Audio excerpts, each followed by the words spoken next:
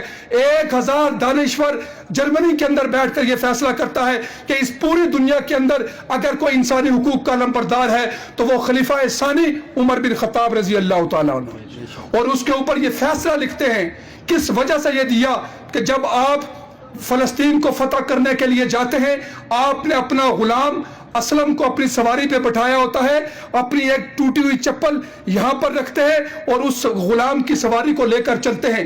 غلام اوپر روتا ہے کہ کافر کیا کہیں گے کہ امیر المومنین ننگے پاؤں چل رہا ہے اور اس کا غلام سواری پہ بیٹھا ہے۔ عمر بن خطاب نے فرمایا خبردار، مجھے اس سے کوئی خبر نہیں کہ لوگ کیا کہیں گے، مجھے اس سے ضرور خبر پڑتی ہے کہ کل قیامت کے دن اللہ نے پوچھ لیا کہ سواری پہ بیٹھنا تیرے غلام کی باری تھی عمر بن خطاب، تو کیوں بیٹھا تھا؟ اب اس نظام کی بات کون کرے گا؟ آج امریکہ اور یورپ کی مثالیں میرے گھر میں مجھے دی جاتی ہیں اور ہم خاموشی سے سنتے ہیں۔ ان امریکہ نے، ان انگریزوں نے مسلمانوں کے ساتھ کیا کیا؟ آج پوری دنیا کا مطالعہ کریں، فلسطین کیا کوئی غیر مسلم ریاست ہے؟ کشمیر کیا کوئی غیر مسلم ریاست ہے؟ افغانستان کیا کوئی غیر مسلم ریاست ہے؟ عراق کے اندر آپ دیکھیں صدام حسین کو عید کے دن پھانسی کے پھندے پہ لٹکا دیا، مصر کے محمد مرسی کو عدالت کے اندر سزائے موت دے دی، عافیہ صدیقی جو تعلیم کے اوپر کام کرنا چاہتی تھی 80 سال کی سزا سنا دی۔ کیا اس کشمیر کے اندر 75 سال سے لوگوں کو زندہ درگور نہیں کیا جاتا؟ کیا اس افغانستان کے اندر 20 سال پہلے افغانستان چل دوڑا نہیں؟ وہاں جو ہزاروں کی تعداد میں جو لوگ شہید ہوئے ہیں، کیا کسی عالمی برادری نے امریکہ سے یہ پوچھا کہ آج منہ کالا کر کے نکل رہے ہو، 20 سال پہلے یہاں کیا ڈھونڈنے آئے تھے؟ کیا اقوام متحدہ کے اندر کسی نے امریکہ سے پوچھا کہ تم نے یہ جو افغانستان کے ساتھ کیا آج کیوں چلے گئے واپس؟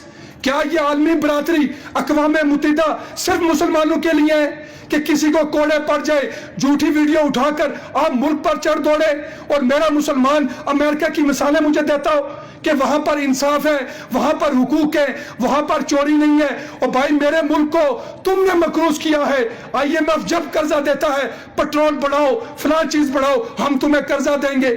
آج جموں و کشمیر کے اندر آپ دیکھیں کون اس میں ملوث ہے؟ آج پوری دنیا کا مطالعہ کریں، آپ میرا گھر اجاڑ کے اپنا گھر روشن کیا ہے، میری بستی جلا کر اپنی حویلی کو آباد کیا ہے اور مجھے مثال تہذیب کی دیتے ہو۔ اور مسلمان بھی یہ سمجھتا ہے کہ شاید ہم ناکام جا رہے ہیں۔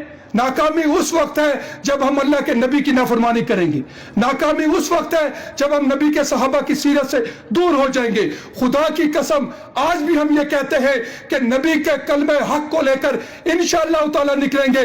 یہی نوجوان ان پارلیمنٹ کے اندر جا کر خدا کی قسم اللہ اکبر کی صدائے بلند کرے گا انشاءاللہ تعالیٰ۔ آج آخری بات کہہ کے آپ سے اجازت چاہوں گا کہ آج بھی اگر میرے سامنے کسی دشمن کی تعریف کی جائے، خدا کی قسم یہ ہماری سب سے بڑی ناکامی ہے۔ آپ اپنے اسلاف کے سبق کو پڑھیں، اپنی قربانیوں کو پڑھیں۔ حضرت حنظلہ رضی اللہ تعالیٰ عنہ، حضرت صحابہ کرام کی قربانیاں کیسی قربانیاں تھی؟ انہوں نے اس دین متین کے لیے اپنا سب کچھ قربان کر دیا، انہوں نے اپنا سارا تن من دھن اس اسلام کے لیے قربان کر کے مجھ اور آپ کو سبق دیا تھا کہ گلگت بلتستان کے اندر تم نے اللہ اکبر کی صداؤں کو بلند کرنا ہے۔ اللہ کے نبی اور صحابہ اور اہل بیت کی قربانیاں دین حق کے لیے تھی، رب کی دھرتی، رب کا نظام۔ آزادی وہ تھی جب شرک تھا، آزادی اس سے لی جب اندھیرا تھا، آزادی اس سے لی جب کفر تھا۔ اللہ کے نبی نے اس کفر سے نکالا، اس اندھیرے سے نکال کر سب کو ایک سجدے کے اندر سب کو لے کر آئے۔ یہ وہ آزادی تھی جب ہم نے کفار کے اس نظام سے بغاوت کی تھی کہ نظام ہوگا تو قرآن و سنت کا نظام ہوگا۔ خدا کی قسم ہم جب تک اس نظام کی طرف نہیں آئیں گے ہمیں کامیابی نہیں ملے گی۔ آخر میں اتنا کہوں گا کہ وہ نظام جس کے عدل قائم ہوتا ہے، جس سے انصاف قائم ہوتا ہے۔ آخری بات، حضرت عمر رضی اللہ تعالیٰ عنہ کے پاس غسان کا بادشاہ آتا ہے، بادشاہ نے 2 دن قبل اسلام قبول کرتا ہے، آ کر کہتا ہے کہ میں نے نفلی طواف کرنا ہے۔ حضرت عمر اس کو اجازت دیتے ہیں، وہ نفلی طواف کرتا ہے، اس سے جبہ پہنا ہوتا ہے، جب وہ طواف کر رہا ہوتا ہے اس کے پیچھے ایک غریب شخص چل رہا ہے, اس کے جبے کے اوپر اس کا پاؤں آتا ہے. غسان کا بادشاہ تھا, اس نے پلٹ کر اس غریب شخص کو تھپڑ دے مارا. جب تھپڑ دے مارا تو وہ اسی وقت غریب شخص حضرت عمر کی عدالت میں جاتا ہے اور جا کے کہتا ہے کہ غسان کے بادشاہ نے مجھے تھپڑ مارا ہے, مجھے انصاف دیا جائے. حضرت عمر نے کہا گواہ لے کر آؤ. 2 گواہ پیش ہو گئے کہ غسان کے بادشاہ نے اس کو تھپڑ مارا. حضرت عمر نے اس غسان کے بادشاہ کو بلایا اور کہا کہ تم نے تھپڑ مارا ہے, گواہ موجود ہے, اگر تم نے اس غریب شخص کے ساتھ راضی نما نہ کیا, یہ تمہیں معاف نہ کرے, تو کل اسی جگہ پر یہ غریب شخص تمہیں تھپڑ مارے گا. وہ غسان کا بادشاہ جاتا ہے, غریب کی جھونپڑی میں جا کر اس کو راضی کرتا ہے. وہ شخص راضی نہیں ہوتا, وہ کہتا ہے مجھے انصاف چاہیے. جب غسان کا بادشاہ دیکھتا ہے کہ یہ مظلوم تو میری آواز نہیں سن رہا, اسی وقت اپنے قافلے کو لے کر دوبارہ عیسائی ہو جاتا ہے. صبح جب لوگ اٹھتے ہیں, واقعے کا پتہ چلتا ہے, گلی محلوں کے اندر لوگ باتیں کرتے ہیں عمر نے کتنا بڑا نقصان کر دیا. ایک بادشاہ مسلمان ہوا تھا, مسلمان طاقت میں آگے تھے, تھوڑا سا کمپرومائز کر لیا ہوتا ہمیں فائدہ ہو جاتا. جب حضرت عمر کے کانوں میں یہ بات پہنچتی تو کہا خبردار, آج میں نے محمد عربی کے دین کو بچا لیا. یہ وہ انصاف تھا جو مسلمانوں کا نظام تھا. آج ہمیں امریکہ کی مثالیں دی جاتی ہیں. حضرت عمر رضی اللہ تعالیٰ عنہ عید کے دن نماز کے لیے جاتے ہیں, آپ کے پاؤں کے اندر چپل نہیں ہے, پھٹی ہوئی چپل ہے. جب آپ پاؤں ڈالتے ہیں وہ پھٹ جاتی ہے. آپ کے گھر والوں نے کہا کہ اب یہ جڑتی نہیں ہے, میں اس کا کیا کروں. اللہ کے نبی کا وہ صحابی پیدل چلنا شروع ہو جاتا ہے. جب پیدل چلنا شروع ہوتا ہے, ننگے پاؤں چلنا شروع ہو جاتا ہے, تو گھر والے کہتے ہیں کہ آج عید کا دن ہے, لوگ کیا کہیں گے کہ امیر المومنین کے پاؤں میں جوتی نہیں ہے. تو پلٹ کر اپنے گھر والوں کو جواب دیتے ہیں خبردار, عمر کو اس سے کوئی فرق نہیں پڑتا, عمر کو فرق پڑتا ہے اللہ اور اللہ کے رسول کیا کہیں گے. یہ امیر المومنین تھا جس کو عید کے دن پھٹی ہوئی چپل پہنتا تھا. یہ میری اور آپ کی وراثت ہے. حضرت عمر رضی اللہ تعالیٰ عنہ منبر پر بیٹھے ہیں, مجمع سے ایک صحابی کھڑے ہو کر کہتے ہیں نہ میں آپ کی اطاعت کروں گا نہ میں آپ کی بات سنوں گا. اور پوچھا کہ کیوں؟ کہا کہ ہمیں بھی یہ کپڑا ملا ہے, آپ نے یہ جوڑا کہاں سے سلوایا ہے؟ حضرت عمر نے کہا کہ اس کا جواب میرا بیٹا دے گا. آپ کے بیٹے کھڑے ہو کر کہتے ہیں کہ میرے باپ کو ایک کپڑا ملا تھا, لیکن میں نے اپنا کپڑا اپنے والد کو دیا تو انہوں نے یہ سوٹ بنوایا. اسی وقت وہ صحابی کہتے ہیں کہ اب میں آپ کی بات بھی سنوں گا اور آپ کی اطاعت بھی کروں گا. یہ وہ نظام تھا جو مسلمانوں کی سالمیت تھی. یہ وہ نظام تھا کہ آپ کا بیٹا, حضرت عمر کا بیٹا کاروبار کر کے گھر واپس آتا ہے, بڑی جائیداد لے کے آتا ہے, بڑا سامان لے کر آتا ہے. حضرت عمر نے پوچھا یہ کہاں سے لے کر آئے ہو؟ کہا کہ گورنر سے ادھار لیا, ادھار لینے کے بعد کاروبار کیا, کاروبار کرنے کے بعد یہ میرا سامان ہے, حلال کی کمائی ہے, قرضہ میں نے واپس کر دیا ہے. حضرت عمر نے گورنر کو طلب کر لیا, گورنر کو بلا کر کہا کہ بیت المال کے اندر اتنا پیسہ ہے کہ تم ہر غریب شخص کو دے سکتے ہو. گورنر کی آنکھیں جھک گئی کہ تم نے اس کو اس لیے پیسے دیے ہیں کہ یہ عمر بن خطاب کا بیٹا ہے. اس کی آنکھیں جھکی ہوتی ہیں. حضرت عمر نے کہا کہ میں ابھی تمہیں اس عہدے سے معزول کرتا ہوں, تم دیانتدار نہیں ہو کہ تم نے اس لیے اس کو ادھار دیا ہے کہ یہ امیر المومنین کا بیٹا ہے. ان کو ان کے عہدے سے معزول کرنے کے بعد اپنے بیٹے سے کہا کہ یہ سارا سامان بیت المال کے اندر جمع کروا دو. یہ وہ دور تھا جو آج جس کے لیے ہم محنت کر رہے ہیں. انشاءاللہ تعالی آپ کے گلگت بلتستان کے اندر یہ نظریاتی جدوجہد رہے گی. آپ لوگوں نے انشاءاللہ تعالی نظریاتی طور پر آپ نے مضبوط ہونا ہے, تعلیم حاصل کرنی ہے, تعلیم کے ذریعے انقلاب لانا ہے. ہماری بھی یہ سوچ ہے, یہ دن رات کے سفر خدا جانتا ہمارے پیٹ کے نہیں ہے, یہ دن رات کے سفر صرف اور صرف اللہ رب العزت کے اس نظام کے لیے. اور انشاءاللہ تعالی قبر کی پاتال میں اترنے تک ہم اس نظام کے لیے جدوجہد کریں گے جس نظام کے لیے اللہ کے نبی نے, صحابہ اور اہل بیت نے اور ہمارے اکابرین نے قربانی دی تھی. آپ سارے دوست کوشش کریں گے انشاءاللہ تعالی. جو کچھ کہا اللہ تعالیٰ سب سے پہلے مجھے اس پر عمل کرنے کی توفیق عطا فرمائے, آپ سب کو اس پر عمل کرنے کی توفیق عطا فرمائے. محبت کون کرتا ہے, سیاست کون کرتا ہے, مجھے معلوم ہے میری حفاظت کون کرتا ہے. ہم ہی نے لاج رکھی ہے بزرگوں کی یہاں, ورنہ سبھی ٹکڑوں پہ پلتے ہیں بغاوت کون کرتا ہے.